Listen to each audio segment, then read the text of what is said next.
Sí, bo día, mademos. Boa tarde, como estamos? No, que estaba esperando polo informático que non está ok porque empezamos xa coa grabación do propio pleno, polo tanto, vamos a dar comenzo a esta sesión ordinaria do pleno, por favor. E nada, volvendo a lembrarlles que vamos a seguir utilizando o método do pleno anterior, polo tanto, toda aquela persona, concelleiro ou concelleira, que quera pedir a palabra, por favor, que levanta a man, porque posiblemente a partir deste xoves nos volven a facer a implantación do sistema de control e, polo tanto, levar o control que sempre tuvemos aquí máis automático. Entonces, todo aquel que quera pedir a palabra que a pida levantando a man e automáticamente, como ben saben, os micros pois xa teñen a palabra. Polo tanto, vamos a dar comenzo a esta sesión ordinaria do 29 de abril do pleno Concello do Grove, que ten os seguintes o seguinte orde do día. En primeiro lugar, a aprobación da acta da sesión anterior do 25 de 3 de 2024. Non sei se teñen algunha cuestión, obxección ou aclaración que facer. Se non, votámola. Procedemos á súa votación. Votos a favor. Queda aprobada por unanimidade. A continuación, dou conta dos decretos emitidos desde a última sesión plenaria. Así mesmo, dou conta dos acordos adoptados na Xunta de Goberno Local por delegación desde a última sesión plenaria e tamén expediente 3508/2023 dou conta do período medio de pago e morosidade do primeiro trimestre do 2024. Pasamos, polo tanto, xa o primeiro punto do orde do día, que é o expediente 1185/2024, ditame do proxecto e informe proposta de aprobación da modificación da ordenanza fiscal reguladora da taxa pola prestación do servicio de redes de sumidoiros e depuración de aguas residuais. Esperemos que esta proposta sea máis práctica e eficaz que o propio título. Cedo a palabra ao señor secretario para dar lectura da comisión informativa. Proponse ao Pleno para o seu debate e votación expediente 1185/2024, ditaminado pola Comisión Especial de Contas en data 23 de abril de 2024.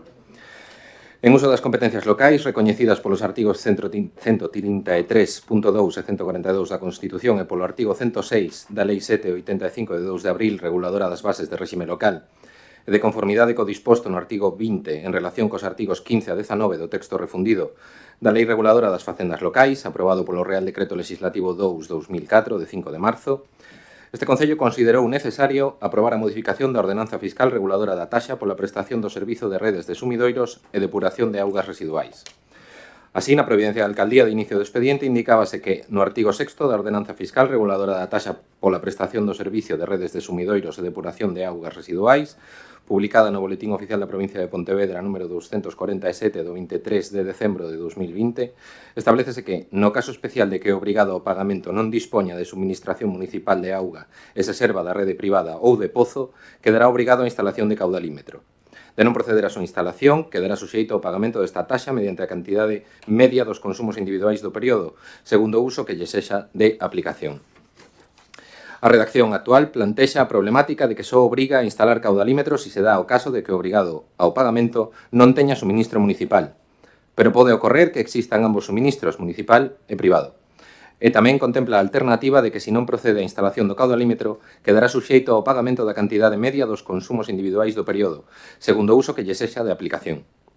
No caso específico dos campings, este sistema de imputar a cantidade media, con tanto movimento de usuarios, fai imposible o cálculo da ocupación media e, polo tanto, do consumo medio. E o mesmo ocorre cos usos domésticos, xa que ao existir moitos inmobles vacíos, a media resulta moi baixa, polo que a instalación do caudalímetro debe ser obrigatoria en todos os casos. A vista do exposto, proponse ao Pleno da Corporación que adopte o seguinte acordo. Primeiro, aprobar de forma provisional a modificación da Ordenanza Fiscal Reguladora da taxa pola prestación do servicio de redes de sumidoiros e depuración de augas residuais do artigo 6 no parágrafo relativo á instalación de caudalímetros nos seguintes termos. No caso especial de que o obrigado ao pagamento non dispoña de suministración municipal de auga e se sirva de rede privada ou de pozo, ou dispoñendo de suministración de auga tamén se sirva de pozo, quedará obrigado a instalación de caudalímetro. De non proceder a súa instalación, lle será de aplicación o réxime de infraccións e sancións previstos na Ordenanza de Servizo de Saneamento e Depuración de Augas Residuais aprobada polo Pleno Municipal do 30 de maio de 2016 e publicada no Boletín Oficial da Provincia de Pontevedra do 8 de xullo de 2016 e das súas modificacións posteriores se as houbere. Disposición final. A presente modificación da ordenanza fiscal aprobada polo Pleno da Corporación Local entrará en vigor unha vez publicada íntegramente no Boletín Oficial da Provincia e permanecerá vixente ata a súa modificación ou derogación expresa. Segundo, someter o expediente a información pública no tabuleiro de anuncios do Concello e no Boletín Oficial da Provincia durante 30 días hábiles, dentro dos cales os interesados poderán examinar o expediente e presentar as reclamacións que estimen oportunas. Así mesmo, estará a disposición dos interesados na sede electrónica deste Concello e deberase publicar o anuncio nun dos diarios de maior difusión da provincia. No caso de que non se presente ningunha reclamación durante o devandito prazo, entenderase definitivamente adoptado o acordo ata entón provisional. Moi ben, moitas gracias. Bueno, pois como se acaba de escoitar, aquí unha modificación realmente técnica que nos permita regular a instalación de caudalímetros de saneamento para aqueles usuarios consumidores de auga que non teñen ahora mismo ou que comparten, mellor dito, un sistema de auga da rede pública e de suministro propio da rede privada. De tal xeito que, ainda que na ordenanza que temos aprobada, como ben se acaba de ler, está recollido a instalación de caudalímetros cando hai suministro propio e rede privada, non así cando hai, digamos, este consumo mixto de agua.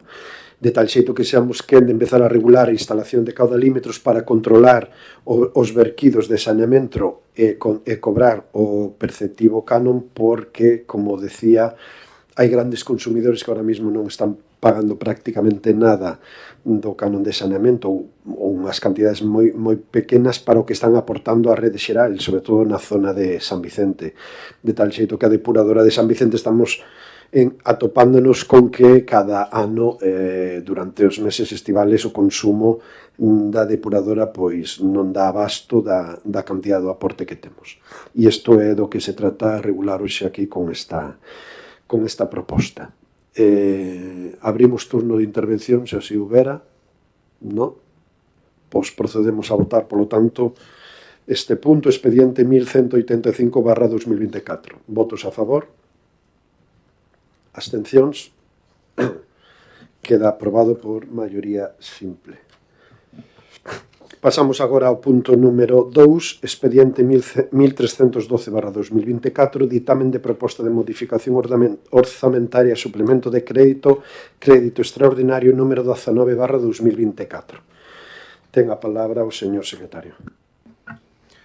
Proponse ao Pleno para o seu debate e votación expediente número 1312/2024, ditaminado pola Comisión Especial de Contas en data 23 de abril de 2024. Visto o expediente de modificación de créditos 19/2024, tramitado na modalidade de suplemento de crédito extraordinario financiado con remanente líquido de tesouraría. A razón deste expediente, que require dun incremento do orzamento deste exercicio, é que se trata de gastos específicos e determinados que non poden demorarse ata o exercicio seguinte, e para os que o crédito consignado é insuficiente ou non existe, segundo o caso, cumpríndose o establecido no artigo 177.1 do Real Decreto Legislativo 2/2004 do 5 de marzo, que aproba o texto refundido da Lei Reguladora de Facendas Locais. O presente expediente justifícase polas seguintes necesidades. Suplementar crédito por importe total de 106.583,95 euros. Este suplemento está destinado a dar cobertura a gastos de obrigas por obras, servicios e suministracións realizados en exercicios pechados e cuxas facturas se presentan no rexistro no ano 2024. Trátase de gastos específicos e determinados que non poden demorarse ata o exercicio seguinte e para os que o crédito consignado no actual orzamento prorrogado do 2022 ao 2024 é insuficiente.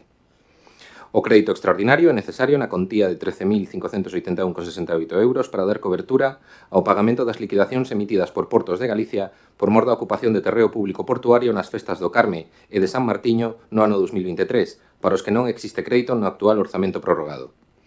En canto a fonte de financiamento, o artigo 177.4 do texto refundido da Lei Reguladora de Facendas Locais e o artigo 36.1 do Real Decreto 500/90 Indica que os suplementos de crédito pódense financiar, entre outros, con cargo remanente líquido de tesouraría para gastos xerais, concepto 870.00. Visto o informe de intervención, número 2023-179 de carácter favorable, considerando o disposto no artigo 177 do Real Decreto Legislativo 2/2004 e o disposto nos artigos 37 e seguintes do Real Decreto 500/90 e de acordo co establecido nas bases de execución do orzamento actualmente vixentes, e polo que se propón ao Pleno a adopción do seguinte acordo. Primeiro, aprobar inicialmente o expediente de modificación de créditos número 19/2024 na modalidade de suplemento de crédito extraordinario financiado con remanente líquido de tesorería polo importe de 120.165,63 euros, de acordo co detalle que figura no expediente. Segundo, expoñer o expediente de modificación de crédito ao público por un período de 15 días hábiles mediante anuncio no Boletín Oficial da Provincia de conformidade co artigo 169 do texto refundido da Lei de Facendas Locais para que os interesados poidan examinalo e presentar reclamacións. No caso de que non se presenten alegacións, a modificación entenderase definitivamente aprobada publicándose, resumida por capítulos, no Boletín Oficial da Provincia e no tabuleiro de anuncios do Concello. Moitas gracias. Pois, como acabamos tamén de escoitar, que así é o ditamen da Comisión de Contas, en primeiro lugar, porque o punto 2 e o punto 3 están vinculados, en primeiro lugar, propoñemos unha modificación de crédito contra un remanente líquido de tesorería de 120.165,63 euros para facer fronte ao listado de facturas que virán no punto anterior. Como digo, están vinculados un co outro. E este importe corresponde, como digo, a un listado de facturas que, sendo servicios ou consumos do ano 2023, se teñen presentado neste ano 2024, cuestión que nos obriga a facer este recoñecemento extrajudicial de crédito e traelo a pleno como así corresponde. Abrimos, por tanto, un turno de intervencións. Empézame a preocupar. Procedemos, polo tanto, a votar este punto número 2, expediente 1312/2024, ditamen de proposta de modificación orzamentaria, suplemento de crédito extraordinario número 19/2024. Votos a favor? Abstencións? Queda aprobado por 12 votos a favor e 5 abstencións. Pasamos, como dicía, ao punto número 3, que está tamén vinculado a este anterior punto, expediente 1310/2024, ditame da proposta de recoñecemento extrajudicial de crédito número 2/2024. Señor secretario, ten a palabra. Vale. Propónse ao Pleno para o seu debate e votación expediente número 1310/2024, ditaminado pola Comisión Especial de Contas en data 23 de abril de 2024. Vista a necesidade de recoñecer obrigas procedentes de exercicios pechados por obras, servicios e suministracións non aplicados orzamentariamente no exercicio en que foron prestados por diferentes causas, ascendendo ao importe de 120.165,63 euros, considerando efectiva a realización dos servicios, suministracións, obras por parte dos terceiros acreedores, constando facturas acreditativas de cada un dos gastos e estando todas elas debidamente conformadas, considerando que se está a tramitar de xeito simultáneo a modificación de crédito 19/2024 na modalidade de suplemento de crédito extraordinario, coa finalidade de non ter limitación algunha para a realización das atencións do exercicio corrente, visto o informe de intervención que obra no expediente, en aplicación do devandito artigo 60.2 do Real Decreto 500/90 de 20 de abril, propónse ao Pleno o seguinte acordo. Primeiro, resolver a discrepancia e levantar o reparo formulado pola intervención municipal continuando a tramitación do expediente. Segundo, aprobar e dispoñer os gastos e o recoñecemento das obrigas correspondentes a exercicios anteriores e derivadas das facturas que se relacionan no anexo do expediente. Terceiro, imputar estas obrigas con cargo aos créditos correntes das aplicacións orzamentarias sinaladas do orzamento vixente. Moitas gracias. Pois, como explicaba antes, ahora tratamos o punto onde se fai un recoñecemento extrajudicial de crédito do listado de facturas que teñen vostedes no seu expediente, que son o listado que suman os 120.165,63 euros. Tal como explicábamos anteriormente, facturas correspondentes ao exercicio 2023 que se teñen presentado neste exercicio 2024. Abrimos turno de intervencións. Seguimos coa tónica da tarde e, polo tanto, procedemos a votar este punto número 3. Expediente 1310/2024, ditamen da proposta de recoñecemento extrajudicial de crédito número 2/2024. Votos a favor. Abstencións. Queda aprobado por maioría. Pasamos, polo tanto, agora a mocións de urxencia. Temos unha moción de urxencia presentada polo Grupo Popular que, sendo de urxencia, como sempre, vamos a... Tiña aquí a copia. A moción ao pleno do Concello do Grove do Grupo Popular do Grove, e a moción leva como título En defensa dunha vivenda a prezo asequible. En primeiro lugar, como todas as mocións de urxencia, corresponde votar a mesma para incorporar a orde do día, polo tanto, procedemos a súa votación. Votos a favor. Queda aprobada, queda incorporada, e polo tanto ten a palabra o señor Leiva para a súa defensa. Bueno, boas tardes a todos. Gracias por concederme a palabra.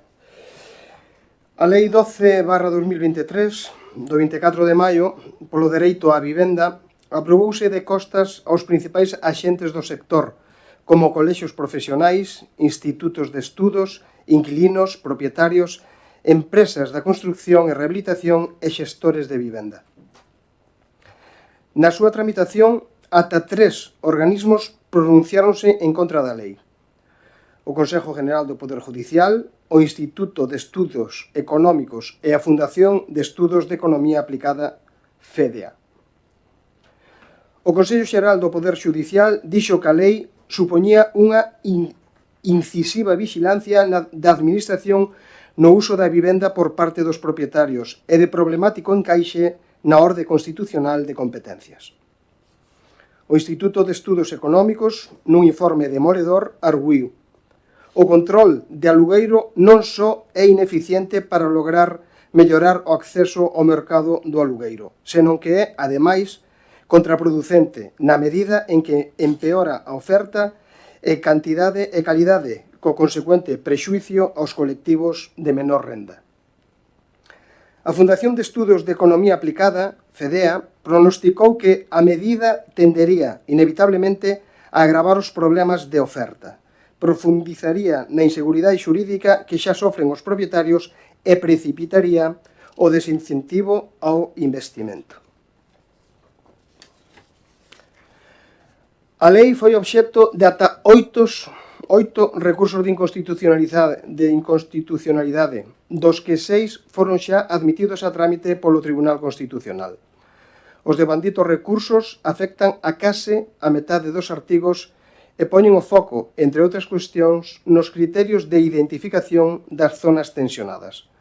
Os recursos inciden en que a lei vulnera as atribucións en materia de vivenda das comunidades autónomas, pois os trámites a que obriga o Goberno para a declaración de zona tensionada son tan exhaustivos, concretos e predeterminados que exceden dunhas meras bases.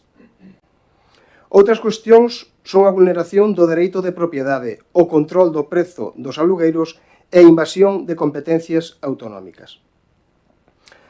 A lei establece unha intervención da Administración nos contratos de arrendamento de vivenda nos inmobles que se sitúen nas zonas que se declaren como zona de mercado residencial tensionado e recolle o establecemento dun índice de referencia de prezos para os alugueiros, que foi publicado o pasado 15 de marzo de 2024.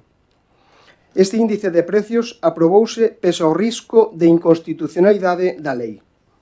De novo, foi imposto unilateralmente polo Goberno sen contar coa opinión de entidades locais nin comunidades autónomas, que son que mellor coñecen os seus territorios e sen valorar o seu impacto nos mercados residenciais cuxa competencia lles corresponde. Por tanto, imponse un índice de costas á realidade dos lugares onde se ten que aplicar, sen un mínimo estudio e análise do seu impacto sobre a oferta da vivenda e o prezo dos alugueiros. A práctica da intervención do mercado do alugueiro demostra que inevitablemente se agravan os problemas de oferta, como se demostrou coas experiencias erradas en Cataluña, Berlín, Escocia e San Francisco. Cataluña interveu os prezos en 2022 e o Tribunal Constitucional anulou parte da norma autonómica. Un estudo do Centro de Políticas Económicas, ESA-DECPOL, constatou que a norma redundou durante o ano e medio en que estivo vixente nunha subida do 12,7% nas rendas dos pisos máis baratos, debido á contracción da oferta, porque non poucos propietarios, ante a inseguridade xurídica, retiraron as súas vivendas do alugueiro, puxeron as súas vivendas á venda ou as destinaron ao alugueiro turístico ou de tempada. Tamén en Berlín a experiencia saiu mal. Segundo o Instituto IFO de Múnich, o top aplicado na capital alemana trouxo consigo a instauración de dous tipos de precios, o oficial e o de mercado, en previsión de que a chamada cláusula berlinesa fose declarada nula e a xustiza obligase a indemnizar aos propietarios, como finalmente sucedeu. O barullo deu lugar a contratos alegais, inseguridade e o colofón foi unha reducción do 60% da oferta dos pisos afectados pola regulación. Escocia impuxo un tope ao incremento dos alugueiros e o resultado non foi outro que un aumento generalizado dos precios, previo a entrada en vigor da norma. Un informe da axencia inmobiliaria Ritchie, solicitado pola Federación de Propiedades Británica, mostrou que a normativa paralizara investimentos en vivenda por valor de 3.761 millón de euros, o que implica que se perdesen preto de 15.200 vivendas e ao redor de 16.000 postos de traballo. De resultas, mentre Glasgow e Edimburgo deberían figurar á cabeza do ranking británico de investimentos en vivenda, actualmente atópanse no posto 79 e no 82 respectivamente. En San Francisco, a intervención dos prezos en 2019 produciu unha reducción da oferta de vivenda en alugueiros dun 15%, que no caso dos grandes posuidores disparouse a un 64%, debido a que estes desprazaron o seu investimento á oferta de alugueiro de obra nova, que non estaba sometida a restriccións de prezo. En definitiva, a intervención do mercado, lonxe de solucionar o problema da vivenda, é unha nefasta proposta con pésimas consecuencias para os cidadáns. A Lei 12/2023, do 24 de maio, polo dereito á vivenda, recolle a posibilidade de declarar unha zona tensionada na que automáticamente se produce a intervención forzosa dos prezos do mercado de alugueiro.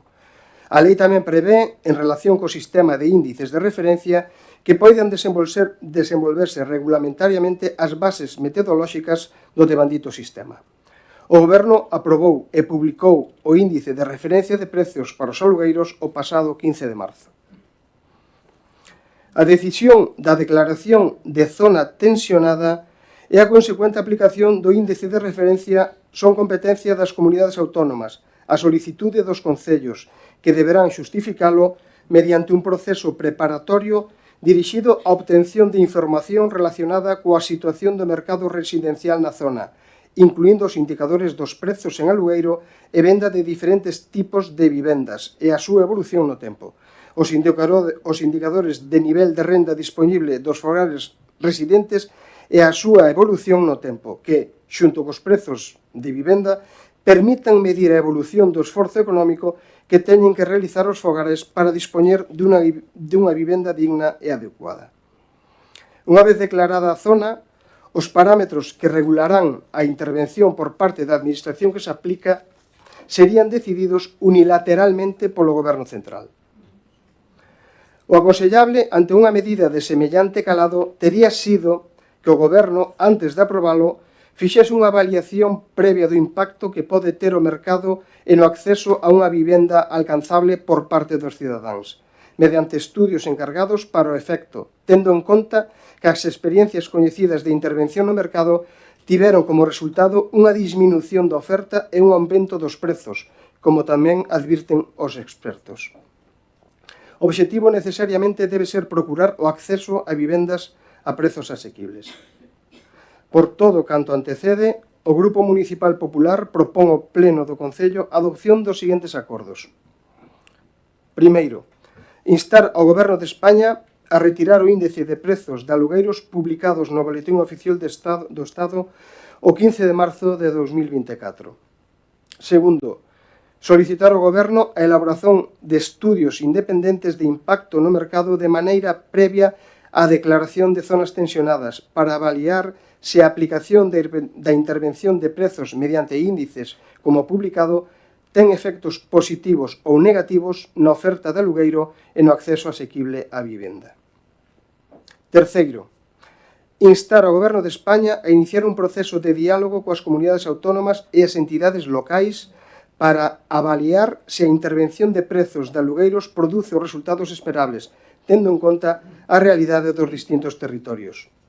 E cuarto, dar traslado destes acordos á Presidencia do Goberno, á Vicepresidencia Primeira e Ministerio de Facenda, ao Ministerio de Vivenda e Axenda Urbana, ao Ministerio de Economía, Comercio e Empresa e ao Ministerio de Política Territorial e Memoria Democrática.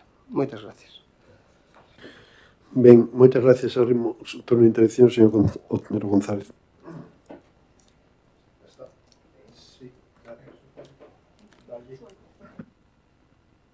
A ver, ahora, vale. Boas tardes a todas e a todos. Ben, a Declaración dos Dereitos Humanos de 1948 recoñece o dereito á vivenda adecuada como parte do dereito a un nivel de vida adecuado. A propia Constitución Española, no seu artigo 47, establece que todos os españoles teñen dereito a desfrutar dunha vivenda digna e adecuada. Os poderes públicos promoverán as condicións necesarias e establecerán as normas pertinentes para facer efectivo este dereito, regulando o uso do solo de acordo co interés xeral para impedir a especulación. Partindo desta premisa, creemos que a Lei 12/2023 do 24 de maio pola dereito á vivenda supuxo un avance respecto á insatisfacción que existía sobre este dereito. Pero, como todas as leis, ten as súas brechas e o mercado identificounos e atopa a maneira de seguir aumentando esas rentas. O problema xurde neste país cando a vivenda se converteu nun ben de mercado co que especular e non como un dereito tal como establece a Constitución. Esa Constitución que o PP tanto defende cando lle interesa, pero neste caso non buscan para que cumplan eses dereitos. Levamos anos dicindo. Pois ben, esta situación da especulación que está a provocar agora mesmo aquí no noso concello. Xa é imposible alugar un piso, ben por mor do elevado precio, sobre todo por eso, ou ben porque xa non hai, porque estamos vendo como se incrementa o parque de vivenda turística. No noso concello estamos vivindo esa especie de xentrificación. Xa moitos veciñas e veciños teñen que desplazarse a concellos veciños para conseguir unha vivenda, xa non digo digna, unha vivenda que poidan pagar. Lóxicamente, a lei ou a regulación dos precios está a provocar que propietarios retiren o seu inmoble do parque de alugueiros, porque como ben de mercado e de especulación, non se converteu. Non hai quen prefire non gañar nada antes de deixar de gañar moito para simplemente gañar. O sea, o normal é gañar, pero non. Se non gañamos moito, prefiero non gañar ou buscarme outra fórmula na que poder especular coa vivenda. E, lóxicamente, buscan esas brechas legais que, como dixen, ten a lei e convirten as súas vivendas nesas vivendas turísticas, que aproveito para dicirlle ao señor alcalde que convoque unha mesa de traballo que temos falado moitas veces para regular esa vivenda turística que cada vez está matando máis o alugueiro no noso concello e que vamos facelo, e incluso instar a Xunta de Galicia que tamén faga o seu traballo para regular ese tipo de vivenda. En fin, que en vez de pedir retirar o índice de precios, o que pedimos é que se siga avanzando en lograr que se cumpra a Constitución e que realmente os cidadáns deste país teñan garantido o cumprimento do artigo 47 da Constitución Española e teñan dereito á vivenda digna. E, como dixen, insistimos en pedir que a Xunta faga o seu traballo como organismo que ten competencias en vivenda e cree parque de vivenda pública e regule o uso da vivenda para poder que todos os cidadáns galegos podamos ter dereito á vivenda. E, por certo, unha cuestión que non sei se deron conta ou non se deron conta, pero que se se retira o índice de precios, como di o punto 1, non entendo como se pode aplicar o terceiro punto, porque como se avalía unha intervención de precios de alugueiros se produce resultados favorables ou os esperados se non se aplica. Entón, non concorda moito este punto 1 co punto 3, co cal nós dicimos que se retiran o primeiro punto e o segundo, co terceiro ou cuarto aprobaríamos a moción, pero con todos os puntos non. Ben, Alguna intervención máis? Sí, señor Torres, facemos unha rolda de intervención e despois falamos da proposta de Esquerda Unida. Ben, boas noites, despois de varios meses. Quixera trasladar aquí pois o enfoque do BNG sobre esta moción que plantexa o Partido Popular. A limitación de prezos é unha medida máis dun conxunto máis amplo. Fronte ao deixar facer a indiferencia social da dereita, hai outras dúas posturas que comparten a necesidade de establecer limitacións aos prezos para protexer que as rendas se manteñan máis accesibles e acordes cos salarios. Pero hai algunhas diferencias sobre o como. Unha primeira que entende que a solución da limitación de prezos é a medida central e case única para acabar co aumento de prezos. É unha posición que nace dunha mirada moi concreta que é a das grandes metrópoles, nas que o prezo da vivenda está moi mediado pola falta de vivenda disponible ou baleira nos seus centros, que sofren da escaseza de vivenda. E hai unha segunda posición, que entende que o problema do prezo da vivenda debe abordarse dende un conxunto de medidas complementarias, que deben procurar baixar prezos, pero tamén planificar e ordenar outros aspectos como usos, estado do parque inmobiliario, etc. Aí é onde nos situamos nós. Unha posición que parte do recoñecemento da realidade urbana de Galiza, cunha rede de cidades medias, urbanización difusa, problemas de turistificación litoral, etc. De aí que entendamos que o problema dos prezos da vivenda debe resolverse dende 4 grandes eixos de intervención. Primeiro, actuación sobre a vivenda baleira. O segundo instrumento, planificación e regulación dos usos do parque residencial. Terceiro, impulso da vivenda pública. E cuarto instrumento, tope de prezos. Estas 4 medidas teñen que actuar en conxunto. Dende o BNG entendemos que estes 4 eixos constitúen o armazón para a intervención sobre os prezos da vivenda. O problema é que o PP di non a intervención sobre a vivenda baleira, non a vivenda pública, non a limitación de usos turísticos, para despois dicirnos que os topes de prezos tampouco, porque se lles recortamos beneficios a rentistas marcharán ao mercado turístico, que é máis rentable, ou pecharán a vivendas para que quede baleira. E non será que a Xunta de Galiza debe intervir sobre todos estes fenómenos de forma conxunta?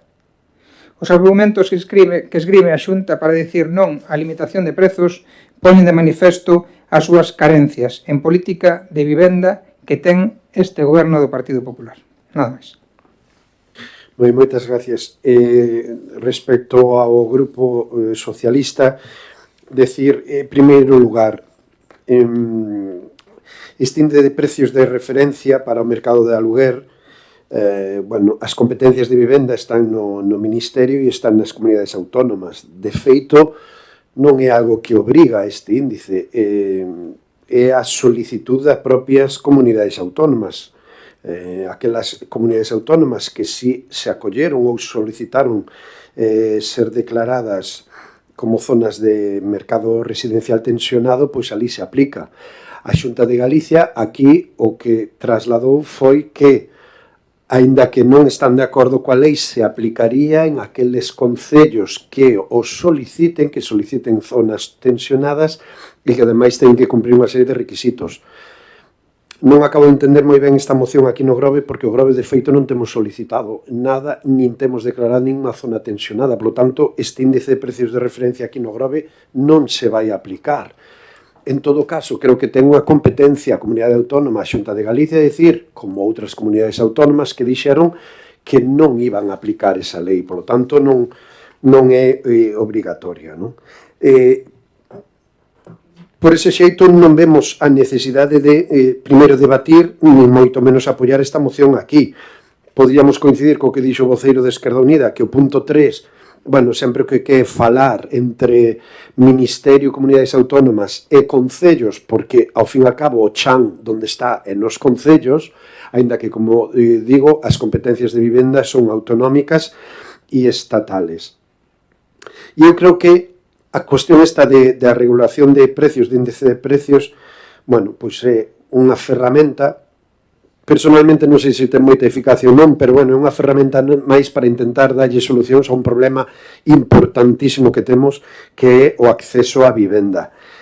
Eu creo que en ese sentido se poden analizar moitísimas causas, pero unha delas, e posiblemente a máis clara, isto é, estamos nun sistema capitalista que isto é oferta e demanda, e o problema é que oferta de vivenda asequible non hai moita.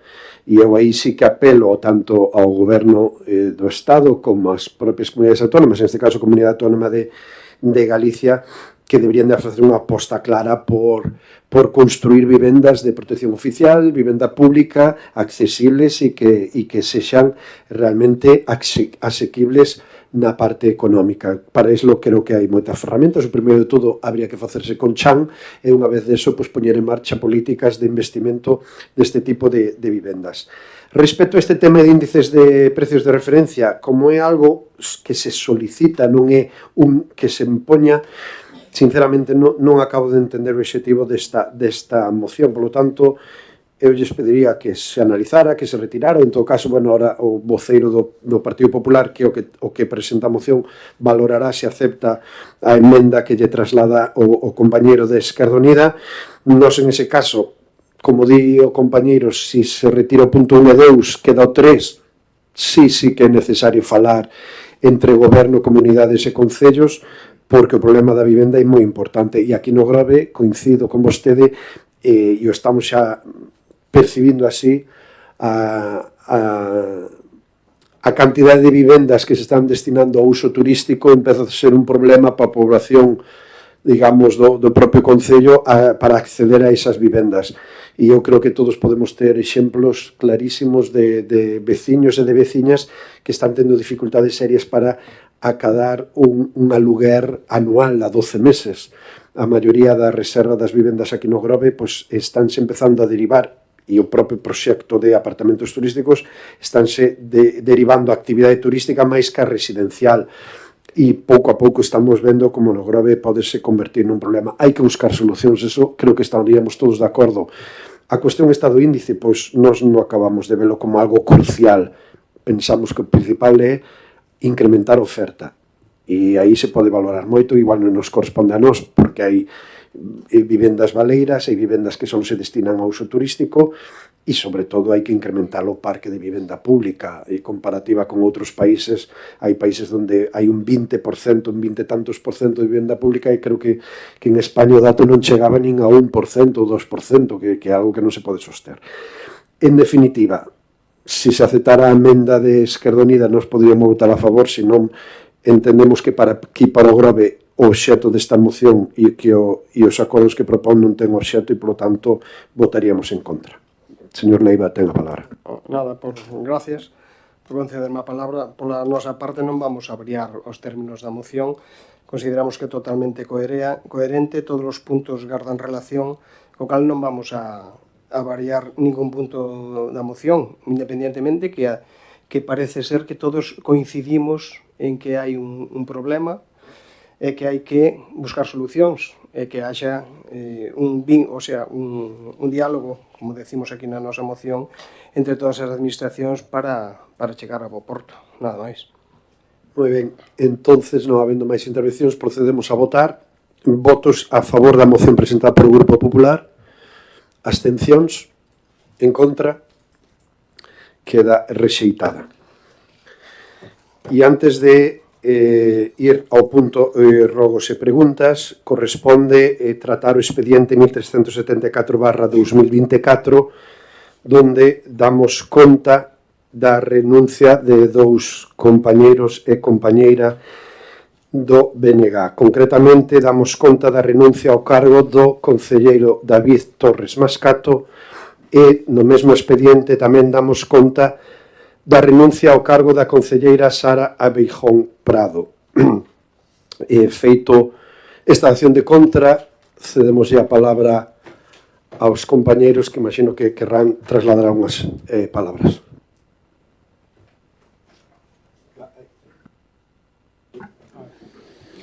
Ben, pois nada, chegado a este punto, pois queda simplemente agradecer si en algunha intervención pois lastimamos o honor de algunha persona, tamén pedir disculpas, pero bueno, neste momento pois agradecer o trato recibido persoalmente por todos os concelleiros aquí, agradecerlle tamén pois os concelleiros que me acompañaron na miña traxectoria de 9 anos como concelleiro aquí no Concello de Grove, a Ladio Outeiro e máis a Sara Beijón, que foron grandes compañeiros de gran axuda. Agradecerlle tamén pois aos meus fillos, pois que casi se criaron no local do BNG e que, bueno, tiveron moita paciencia comigo, non? E a todas as compañeros do bloque, e, sobre todo, pois, a unha persona especial para min que me axudou a tomar esta decisión. E creo que, bueno, todo o mundo debería pasar por este trámite de ser concelleiro, porque entendes como é a vida real da política, non é o que se fala nas tabernas, senón é o que se pode facer e o que non se pode facer. Entendes realmente como funciona a vida política dun concello, entendes que o lóxico moitas veces non é o xusto ou o xusto non é o que se pode facer. Pero, bueno, en definitiva, pois, moitas gracias a todos e seguiremos nos vendo por aí. Espero ter unha amizade, inda que eu sei que en política, pois, sempre me gustou marcar as distancias para poder atacar no sentido da palabra, pero, bueno, a partir de agora, pois, tedes un amigo aquí para o que necesitades e que me sustitúa tamén, pois agradecerlle coller o timón do barco e que entre todos tomedes as mellores decisións para o pobo do Grove e leválo ao sitio onde se merece, onde nunca debía deixar de estar e creo que hoxe en día pois estamos un pouquinho máis atrás do que deberíamos estar. E, bueno, sorte nas vosas decisións e que todo vai ben.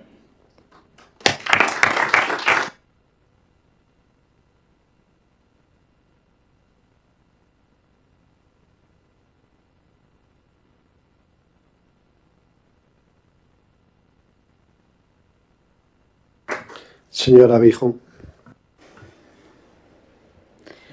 Boa noite. Vamos a ver, eu o último pleno no que vou a estar como concelleira, non quería irme de aquí sin decir que lle damos a noraboa a cada un dos premiados ou dos premios que nos traen ao Grove en canto a deporte. Creo que somos un pobo rico en deportistas, pero tamén quería que dende aquí se mirasen outros apartados que son tan importantes como o deporte e que temos grandes figuras reconocidas a nivel tanto estatal como internacionalmente e que aínda non recibiron un recoñecemento a nivel institucional do Grove cando si o recoñeceron en outros concellos. Son homes e mulleres que elevaron como bandeira o pobo do Grove sin importar a cor política que poidan cada un deles ter, senón a súa obra que é importante e que nestes momentos algunha delas se está estudiando a nivel internacional. E cando digo internacional non é só Portugal, é internacional de verdade en moitos países do exterior. A min prodúceme tristura que sexa aquí onde naceron, onde non se lle faga ningún tipo de recoñecemento. Despois desto, decir que bueno, é unha decisión tomada, meditada, poume tranquila, coa cabeza alta, e desexolle a cada un de vós, a todas e a todos, o mellor nas vosas vidas, o mellor en canto a vida personal de cada un. E, como di David, o que está aquí, queda aquí, para min queda aquí, e seguiremos véndonos por aí afora polo Grove, e desexarlle, como non tamén, unha benvida e unha boa experiencia aos dous novos concelleiro e concelleira que van a tomar posesión, tanto a Anselmo como a Maite. Darlle as grazas a todos os meus compañeiros do BNG, que desde fai moitos anos estamos aí, eu sempre me sentín como na miña propia casa. E por último, darlle as grazas a David, desexarlle o mellor na súa vida, o mellor en canto a súa saúde, e que isto se haya quedado solo nun pequeno bache que todos podemos ter, e que disfrute de ahora en diante de cada día e de cada cousa pequena, que é o máis importante que temos cada un de nós. Gracias.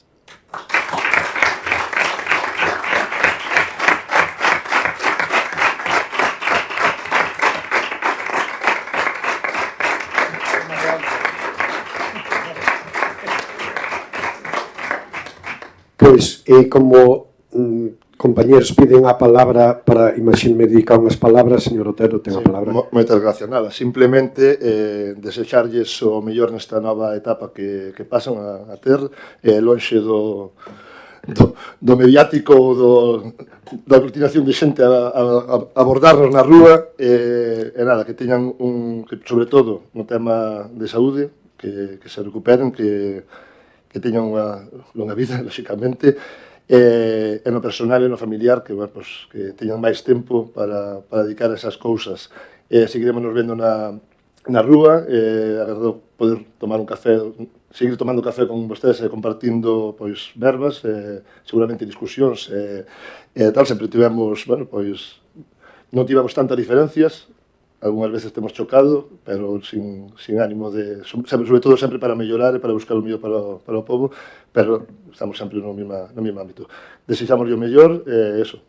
E benvidos, cando todo, pois xa lle damos tamén a benvida aos novos concelleiros nesta corporación. Moi ben. Sí. Bueno, pois nós tamén queremos dirixirlles unhas palabras. En primer lugar, a razón pola cual hoxe renuncian ao cargo que ostentan aquí son cuestións de salud, ambos os dous, polo tanto, primeiro desexarlles que se recuperen, porque desde logo a saúde é o máis importante que podemos ter, de tal xeito que a mellor recuperación para os dous, que iso é o importante.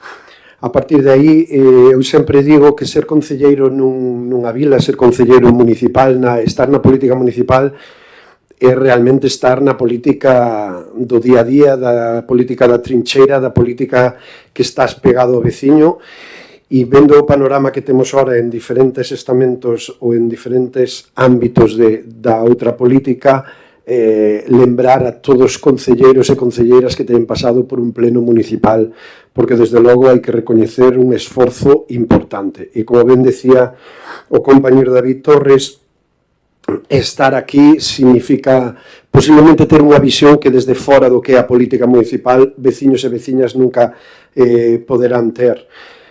Nunca poden imaginarse o que significa isto da política municipal, e sería, como ben decía, sería moi interesante que todos e cada un dos veciños puderan ao largo da súa vida pois estar uns meses, anos dedicados a isto da política municipal para ser conscientes das dificultades que a veces temos. A nivel político, teño que reconocer que temos tido enfrentamentos duros, sobre todo nos últimos 4 anos, pero creo que sempre desde un respeto.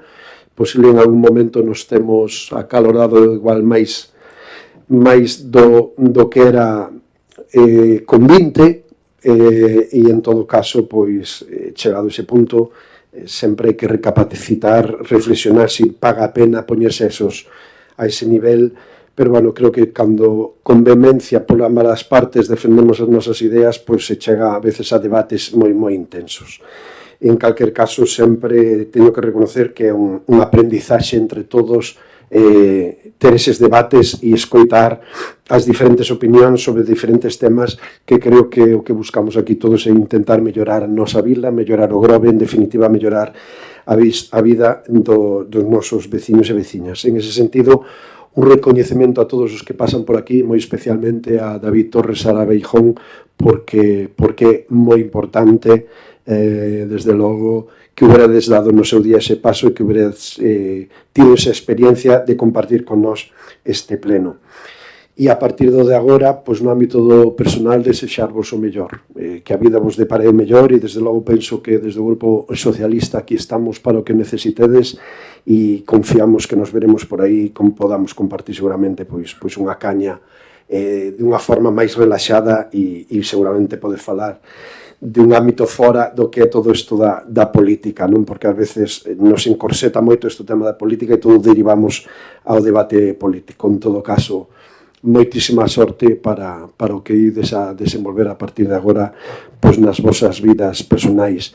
E os que vos sustitúan, imagínome que teremos ocasión de saludalos o día que tomen posesión, polo tanto esperamos a que ese día tomen posesión e o recibiremos tamén nesta nova tarefa. Pois moita suerte e moitas gracias pola vosa dedicación todos estes anos. Graciñas. Dame que decirle algo. Ten o señor Leiva a palabra. Bueno, nada, pouco máis podo añadir aos que me precederon na palabra. Eu sinceramente, pois, podo añadir felicitaros porque fixestedes un traballo, o pouco que vin eu, o pouco que compartimos pleno, fixestedes un traballo encomiable. Felicito-vos por como levades as mocións e como levades o traballo, que vedes sempre que demostrando que preparades moi ben os temas, sodes moi guerreiros e peleóns. Bueno, para min foi unha satisfacción haberos conocido personalmente. Máis estreito foi con David, por circunstancias, bueno, dos nosos fillos. Con Sara, pois igualmente unha satisfacción haber compartido con vos, non só aquí, sino tamén fora de aquí, conversas. Primordialmente desexarvos moitísima saúde e moita suerte na vida personal. Gracias. Pois continuamos no pleno. Moitas gracias.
Ben, vamos a continuar hábilmente.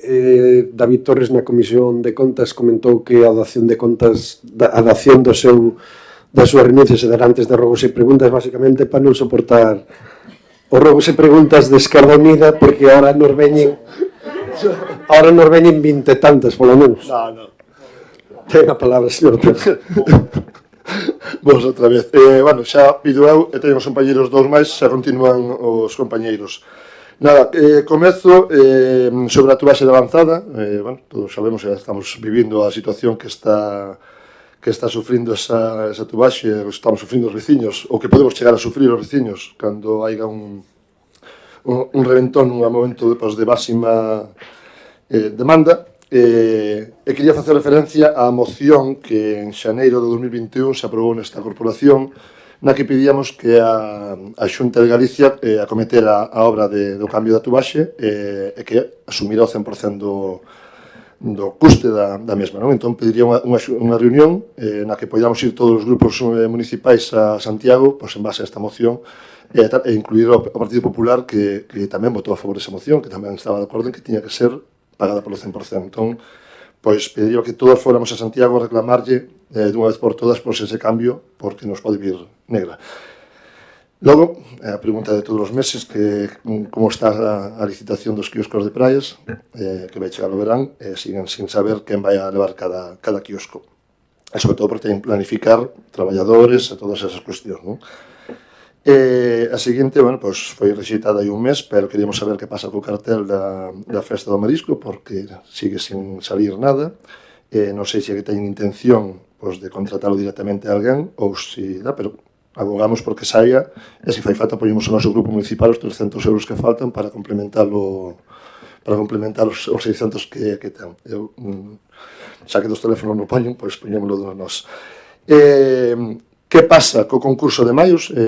Pasado mañá é o día 1, non houve ningún cartel, non houve ningún anuncio, non houve nada para chamar a veciñanza a participar nun evento que era anual e que estaba tendo unha repercusión, a veces menos, outros máis, pero había uns bons diseños, un bo traballo, incluso por parte de vellos tempos que facían todos os anos un ou dúas ou tres, incluso eso, as figuras e máis o resto dos premios que había, non?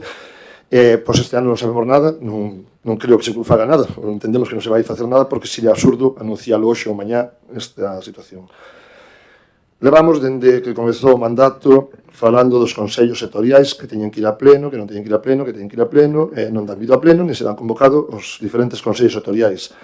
Se deberían vir a pleno, pois hai un funcionando que non é oficialmente, ou dous funcionando que non están oficialmente constituídos, porque non vieron a pleno, pero falta o de deportes, falta o de cultura e patrimonio, que xa sei que non lle gusta moito, o Consello Escolar Municipal, e tamén xa incluo dentro do tal a Mesa do Comercio Local, que tampouco foi constituída, e agora topámonos con que xa ten un membro menos, co cual xa cambia toda a dinámica do como iba a constituirse ese Consello. Entón, todo eso sigue sin convocarse, sin funcionar. Logo, pedimos que insten, porque sabemos que non é competencia municipal, insten a Comunidade de Montes de San Martiño a que fagan unha limpeza exhaustiva do monte da Cidadella, e que incluso que repoñan ou eliminen os elementos que hai por ali, porque o que están dando é máis perjuicios que beneficios, e están creando unha imaxe lamentable na que se acusa o Concello de que cando non é responsable deso. Entón, que se insta a Comunidade de Montes de San Martiño a decentar o seu espacio.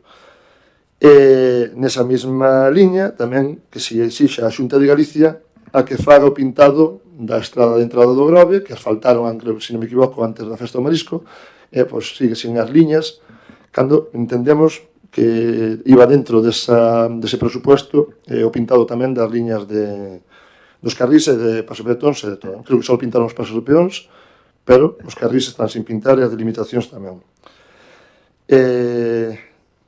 Logo, hai un veciño, casualmente atopase hoxe aquí, que na rúa Conchases ten dificultades, ten problemas co tránsito de vehículos, sobre todo de gran tamaño, que baten coa súa fachada, incluso coa de enfrente, e, polo que temos entendido, xa se pideu que se puxeran pivotes ou se buscase unha solución dende hai tempo, e non se lle ha buscado unha solución.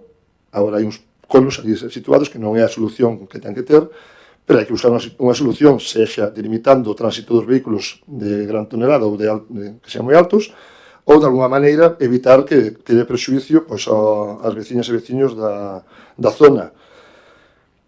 Logo, dentro das numerosas rúas en estado caótico ou xa non sei se de facer slalom en elas, está a rúa Serradoiro, que varios veciños se nos queixan de que, sobre todo hai, creo que unhas veciñas con silla de rodas, que teñen que andar a esquivar, ou xa que non ten aceras, teñen que andar a esquivar os cabóns tamén polo medio da rúa, entón que se mete un parcheo ou algo para solucionalo. O seguinte, xa non se fixo no seu momento, preguntamos se se pode facer agora, e se se pode facer que se faga, pois é a poda de árbores, non se fixo ninguna poda no noso concello, están todos os árbores pois coas ramas pois, demasiado grandes, fora do normal, creo que só se fixo da Praza de Arriba, e isto vai a ocasionar que para o ano sexa o dobre de gasto, porque van a estar máis fuertes e non vai a ser poder realizar da mesma maneira. Entón, que se proceda a poda dos árboles, si é que se pode, porque non sei cales son as épocas de cada un, pero facer o posible. Logo tamén hai unhas veciños que se ven queixado da situación que están a sufrir no camiño que hai entre Alexandre Bóveda e Terra de Porto, aquel que transita a rúa Terra de Porto, a que pasa polo Ferreiro, o camiño que atravesa, pois que cada vez que agora, desde as obras, que cada vez que se inunda ou chove, inúndase e aquilo non poden sair da casa. É unha veciña ali, unha casa ali no medio, pois ten dificultades para sair da casa cada vez que hai choivas. Este ano houve demasiadas e sufreu demasiado esa situación. Entón, que se lle busca unha solución. Que pasa coa web do Concello? Sigue sin funcionar. Xa hai, creo que non sei se un mes ou 2 meses preguntei por ela, era temporal, pero sigue poniendo que é temporal, e sigue sin funcionar o que é a web completa. Lógicamente podes acceder a algunhas das cuestións, cada vez parece que van añadindo unha máis, pero eso crea desconcerto entre os veciños que queren facer uso do mesmo. E por último, pola miña parte,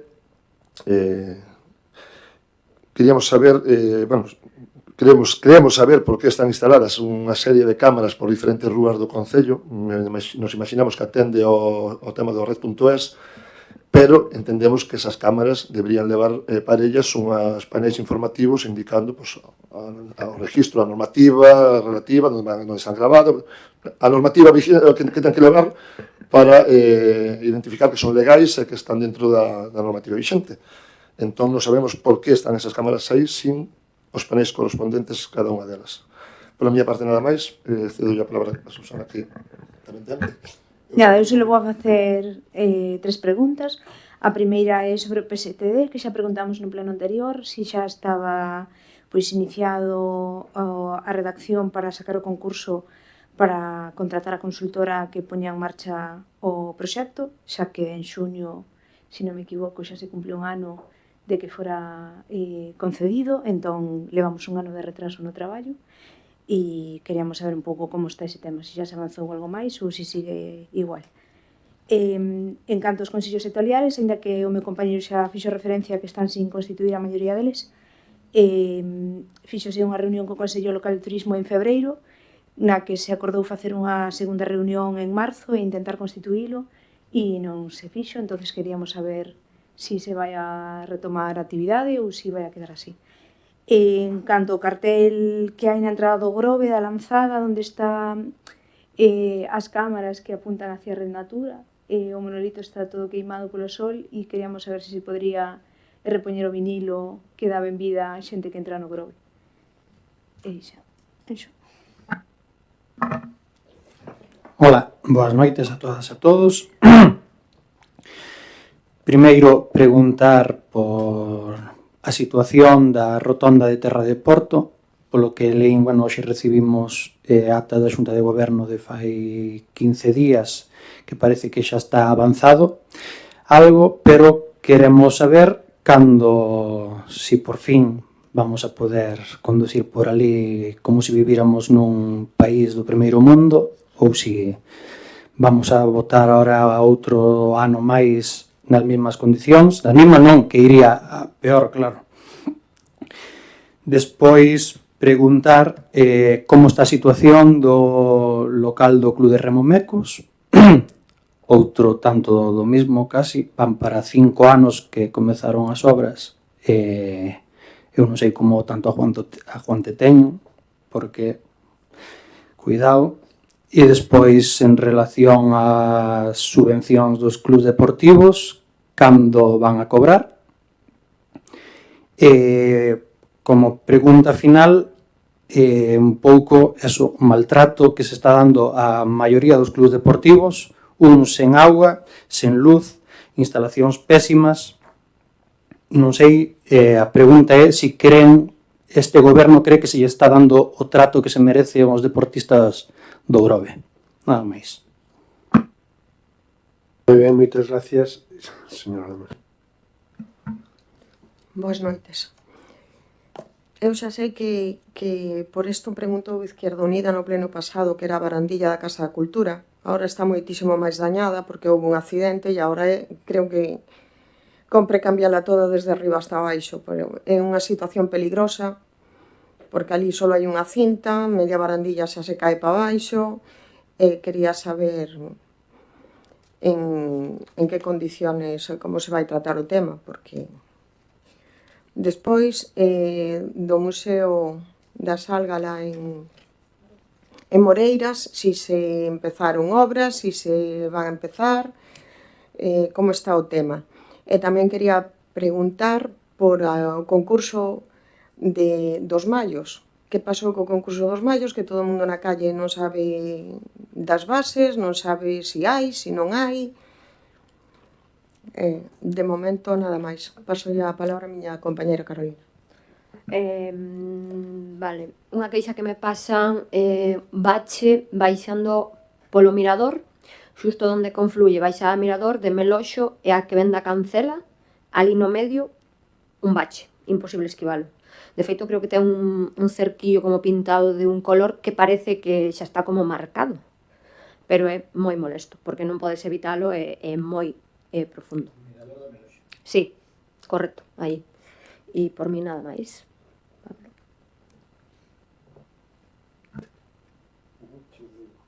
Sí, gracias. Nada, a primeira pregunta iba a ser sobre a rotonda, pero bueno, xa me pisaron a pregunta e esperamos unha resposta. Quería preguntar sobre o proceso de estabilización de emprego público, sobre todo pensando nas vacantes da oficina de urbanismo, porque parece ser que non importa nada ou lle importa pouco a este goberno as oportunidades de inversións e de creación de emprego que dá a construción ou a promoción inmobiliaria. Despois quería preguntarlle tamén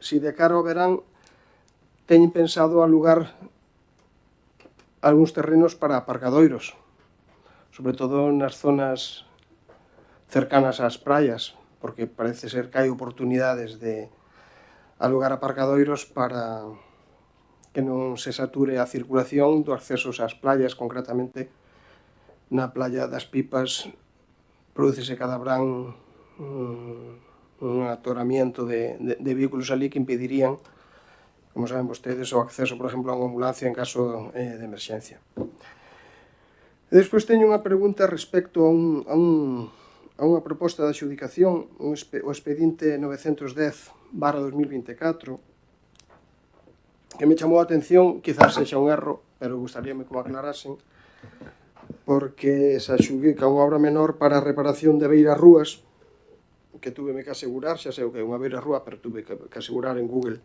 unha beira rúa, unha acera. Reparación de beiras rúas en varias zonas do Concello, na rúa Concepción Arenal, eu baixo todos os días por ali non hai beiras rúas. Na rúa Montiño tampouco as vexo. Na rúa Platería vexo as menos.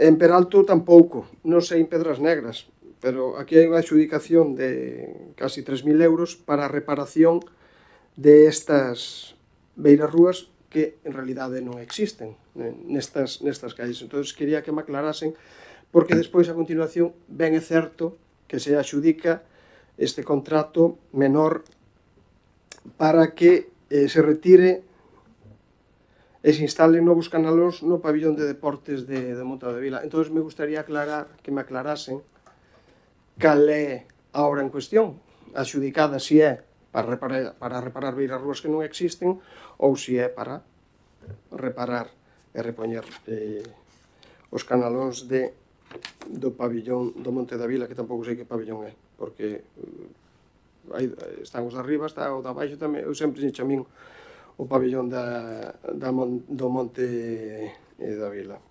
E despois, tamén de cara ao verán, quería saber se por fin se van a decidir por adecentar o que son os sendeiros que temos tantos aquí no Grove, e que algúns chegan incluso a miradores que tamén están cubiertos pola maleza, e si van a facer algo para que de cara ao Brán disfruten non só os veciños, sino todos os turistas e visitantes que chegan aquí. Gracias. Moitas gracias, compañeros, pide a palabra levantando man, señora Galiñares. Perdón. Hola, boa tarde. Non hai problema. Vamos a ver, con respecto á Casa da Cultura do Grove, vou empezar creo que pola última dúda que se plantexou. O que estaba previsto era a reparación tanto do tellado, que está, necesita un mantemento bastante importante, e o muro que dá coa calle que une o Monte da Vila co Instituto, non a barandilla de diante. A barandilla de diante, a verdade, é que se supón que tiña que estar en perfectas condicións, recentemente leva 2 accidentes de tráfico bastante importantes, entonces eso hai que tramitalo co seguro. O seguro terá que, dos coches terán que facer a indemnización e veremos, pois, a ver como se soluciona isto, quen finalmente acomete a obra, porque sí que, co tema seguros,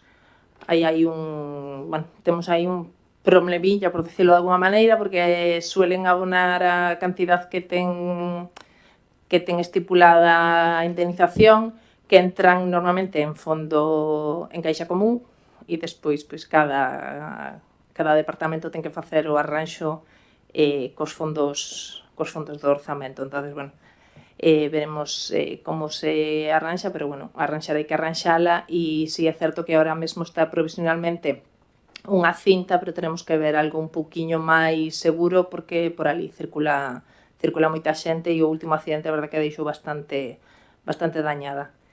En canto á Salgadeira de Moreiras, o Museo de Moreiras, estamos cos trámites para poder levar a cabo a contratación da obra, que tamén sería boa parte do tellado e algunha outra zona do museo, para evitar que siga tendo filtracións de auga.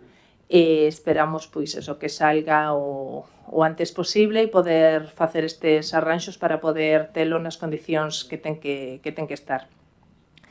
E por último, o tema dos maios, a verdade que me sorprende bastante o interese, porque os últimos anos sí que é verdade que, a pesar de ser unha festa que se leva facendo con asiduidade, os últimos anos foi decaendo moitísimo a participación. De feito, vellos tempos si participan activamente e pouco máis. Entonces, este ano, dende a Concellería de Cultura e a de Festexos, decidimos darlle un paro e ver de darlle unha volta como fomentar esta festa, quizáis implicando colexios ou outros colectivos, e ver de darlle o auge que precisa, porque consideramos que tal e como estaba funcionando, estaba quedando, a verdade, unha festa bastante pobre, por decirlo de alguna maneira. Así que este ano non vamos a ter Festa dos Maios como tal. Moitas gracias. Hola, boas noites. En canto a instalacións deportivas, si, a verdade, tuvemos e temos un problema de iluminación nos 2 campos de fútbol que estamos intentando solucionar no Monte da Vila.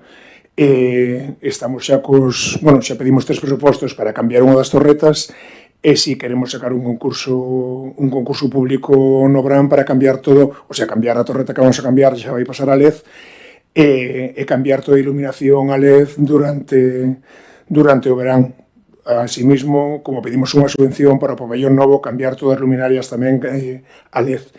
E no pabellón vello vámolas cambiar na última semana de xuño, para non ter que parar a competición e entrenamentos de ningún club, e vamos a solucionar. Donde temos un problema que nos vai levar un poquinho máis de tempo, seguramente será en Lampáns, que é onde había tamén problemas de agua, porque non temos ainda o convenio firmado coa Comunidade de Montes, que nestes momentos estamos aí un pouco stand-by, non podemos acometer ninguna inversión.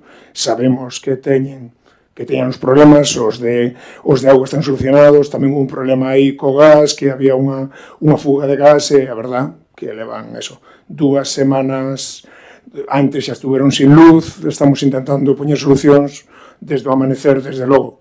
Paciencia teñen, queixense, pero paciencia teñen, e, bueno, a ver se conseguimos xa coa Comunidade de Montes conseguir asinar isto para poder acometer as necesidades que teñen. No pabellón vello vamos a cambiar tamén, vamos a poñer máis luz natural.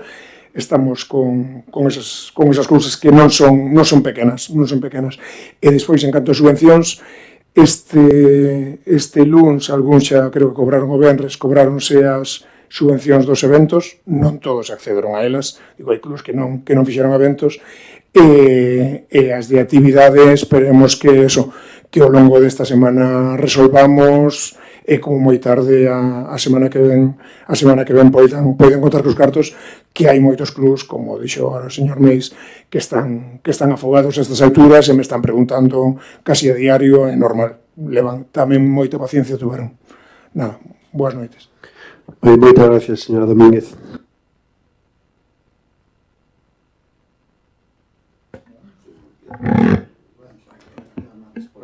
Hola, boas noites a todas e a todos.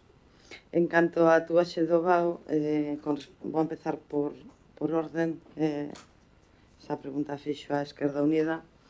Efectivamente, en xaneiro de 2021 aprobouse aquí unha moción por unanimidade para xestionar e exixirlle a Xunta de Galicia que acometese o cambio da tubería, pero, bueno, dende entón, repetidamente, pedimos reunión co presidente, coa concelleira de Infraestructuras, con Aguas de Galicia, pero tanto nós como a Mancomunidade, na que forman parte varios concellos con distintas ideoloxías políticas e na que todos estamos de acordo, de momento non recibimos resposta. A cousa é bastante grave. Nos últimos 10 días rompeu a tubería 3 veces e cada vez as averías son máis potentes. Este fin de semana foi bastante peligroso tamén, porque despois de romper en Castrelo, 2 días despois da primeira rotura do mes, pois hubo que estar traballando arreo. Dende aquí agradecerlle ao Servicio Municipal de Aguas o seu compromiso e a súa dedicación, porque facían guardias durante toda a noite para intentar encher os depósitos de agua en coordinación con outros concellos veciños, como podía ser Meaño, Meis e Ribadumia, para que todos tuvésemos auga. Pero, bueno, houve momentos moi críticos. Non é unha broma do que estamos a falar. Con respecto ao pintado da estrada da entrada ao noso pobo, pois eu tuve xa varios contactos telefónicos coa delegación da Xunta e sí, pero, bueno, que si final de ano polo mal tempo, agora empezaron a pintar os pasos de peóns, pero enseguida volveu a chover, xa pararon e non sabemos ainda cando van a reanudar. O camiño de Alexandre Bóveda a Terra de Porto, ainda estuve hai 2 semanas ali para velo con un par de empresas e vamos a tratar de acometer en canto se cometa a obra de Terra de Porto. E enlazo xa coa obra de Terra de Porto, porque hoxe xa foi a outra adxudicación á Xunta de Goberno local e serán mañán, me imagino, o señor secretario pode decir, mañán será notificado ás empresas e dende aí esperemos que en breve se poida acometer a obra. Con respecto ao aluguer de algúns terrenos para aparcadoiros, xa tuvemos unha reunión co presidente da Comunidade de Montes de San Vicente para falar duns terreos próximo ás praias de As Pipas e a área de Reboredo, pero, bueno, por motivos de saúde, pois non quixen agobialo un pouco e xa falín antronte con el e quedamos a ver se esta semana nos víamos unha tarde e falábamos. Con respecto ao expediente 210/2024, señor Leiva, reparación de beiras rúas en varias zonas do Grove, é evidente que hai un erro e en vez de beiras rúas serán rúas, non? Tampouco é casi que un chiste. Entonces, a veces redactanse as cousas e claro que os traballadores e nós podemos meter a pata nunha palabra, pero foi público que esas rúas pois estuveronse arranxando nos días anteriores, porque non sei se vos saben, pero só temos un albanel no Concello desde hai meses, porque o outro está de baixa e non temos sustitución. En canto aos sendeiros e miradores, o seu acondicionamento, en canto empecen a traballar a facer esas contratacións dos traballadores que temos de temporada de verán, que son os que nos axudan para preparar a tempada e non só a tempada de verán, sino para os nosos veciños, que suele ser nesta época, e xa están empezando con algunha contratación. Esperemos que pronto podamos arranxarlo. Moitas gracias. Moitas gracias, señor Outeda. Ya está. Boas noites a todos e a todas. Para contestar a pregunta de Esquerda Unida sobre a poda dos árboles, este ano só se fixo a poda da Praza de Arriba polos temas navideños e fixemos tamén o que foi a Castelao polo tema de que, bueno, antes a cabalgata de Reyes e o tema do Entroido, pois que perjudicaba eso. O tema de que non fixéramos a poda este ano no resto foi aconsejado pola empresa que normalmente nos está facendo a poda, porque di que sería moito mellor para que os árboles tamén tuveran máis resistencia, que non sufriran tanto cada 2 anos. Polo tanto, este ano sí procederemos á poda do resto dos árboles. Ben, pois continuo coas diferentes rogos ou preguntas trasladados. Quioscos das praias, estamos co procedemento para aprobar os pregos e publicalos. Eu confiamos en que en estes primeiros 10 días de maio publiquemos os quioscos das praias, porque ben é certo, como ben trasladaban vostedes, que moitísimos dos interesados están preguntando constantemente, entendemos a necesidade e a urxencia. Lembrar que salen por 4 anos, polo tanto, ainda que este ano nos estaremos salirán un pouco máis tarde, é certo que despois quedarán xa para 4 anos e, polo tanto, creo que iso lles vai a dar máis seguridade aos concesionarios que sean adxudicatarios. Co cartel da Festa do Marisco, pois temos que sacalo, certo é, xa se falou no pleno pasado e levamos retraso. Respecto aos consellos sectoriales, bueno, pois definiremos se teñen que vir a pleno ou non. O que sí que ten que vir a pleno é a mesa de comercio local. Certo é que non trouxemos a toda agora e témola que traer, porque hai que elexir os membros da mesma para poñela en marcha, e o resto dos consellos sectoriais pois tamén faremos o posible para que neste mes de maio saian adiante. Trasladaremos a comunidade de Montes de San Martiño, que é certo que algún veciño tamén nos trasladou a necesidade de que teñen que limpar os espacios máis de esparcimento. Respecto ao problema de conchases, somos conscientes, xa viñeron a falar con nós, estuveron falando coa Policía Local, e buscaremos o xeito de arranxar ese problema en ese tramo que ademais debe coincidir coa humanización que fixemos, e que, polo tanto, bueno, pois somos conscientes de que hai que buscar unha solución, porque é certo que, tal como nos trasladaban, pois hai problemas nesa fachada. Tomamos nota na rúa Serradoiro para mellorar o firme, igual que esta en moitas outras rúas do Grove, tanto no plan de mantemento como no plan de mellora do firme en moitas das rúas que temos no casco urbano.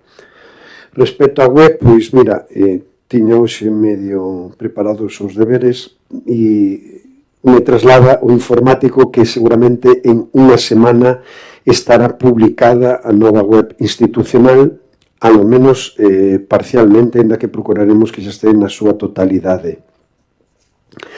Respecto ás cámaras é certo que pertenecen ao proxecto Red.es, son cámaras que teñen diferentes obxectivos, como tracking, conteo de vehículos de entrada e saída do Grove, control do aparcadoiro da Praia da Lanzada para valorar a disponibilidade de plazas libres e pouco a pouco diferentes puntos no casco urbano do Grove, polo tanto, avisar aos veciños e veciñas que podan ver instalación de cámaras que van co ánimo de facer unha valoración, sobre todo nos meses de verán, da situación en tempo real de como estará o tránsito e o tráfico nas rúas do Grove e valorar tamén as diferentes posibilidades de aparcadoiro. A día de hoxe non están conectadas, están sin correntes. Estamos cos trámites da Lei de Protección de Datos e o réxime general de protección de datos e, desde logo, no momento que empecen cos funcionamentos estarán debidamente señalizadas, que é o trámite que se está facendo agora. Co PSTD, o Gastromeca, pois temos xa os pliegos, estamos revisándolo a última revisión para a súa publicidade e sacar xa concurso para que a consultora compartimos que levamos un certo retraso, que ahora xa estamos incluso preocupados algúns, pero que temos que sacalo xa e están os pliegos en revisión para aprobarse e sacalos adiante. O Consello Sectorial de Turismo é certo porque quedamos en falar das bases da centola de euro e outra cuestión máis. Esta semana pasada tuve reunión con Engroves e falamos deso, polo tanto, confío que non sei se na próxima semana, pero nos primeiros 15 días de maio sí que vamos convocar un Consello Sectorial de Turismo para retomar todo isto que temos falado nesa xuntanza de febreiro. Tomamos nota respecto ao monolito da entrada ao Grove, porque é certo que non está nas mellores condicións, e o temos falado máis dunha vez. Respecto á situación do local de Remo Mecos, pois sí, a verdade que coincido que teñen moita paciencia tanto a directiva como os usuarios do clube. Estamos agora xa trasladando o expediente e o informe de auditoría para continuar a tramitación do mesmo, que ten como obxectivo a rescisión do contrato da empresa adxudicataria xa que non cumpleu os seus obxectivos. E levamos moito retraso, pero confiamos en que isto se solvente, xa que hasta que non rescindamos ese contrato non se pode contratar a obra que remate, a empresa que remate a obra que queda pendente. Tomamos nota do bache en Meloxo, entre Meloxo e a Cancela, no Mirador, para ver como está e resolvelo. O proceso de estabilización e de oferta de emprego público está ao posto do arquitecto municipal e tamén de un auxiliar administrativo. Estáse revisando os plegos porque xa os temos redactados para a súa publicación. Confío que, se non é finales desta semana, a principios da semana que ven, coincidendo coa Xunta de Goberno, se aprobarán definitivamente para a súa publicidade e iniciar o proceso de contratación destes postos de traballo. E creo que se teñen contestado todas as cuestións planteadas polos diferentes grupos políticos, polo tanto, non habendo máis puntos que tratar, levantamos a sesión. Moitas gracias, boas noites.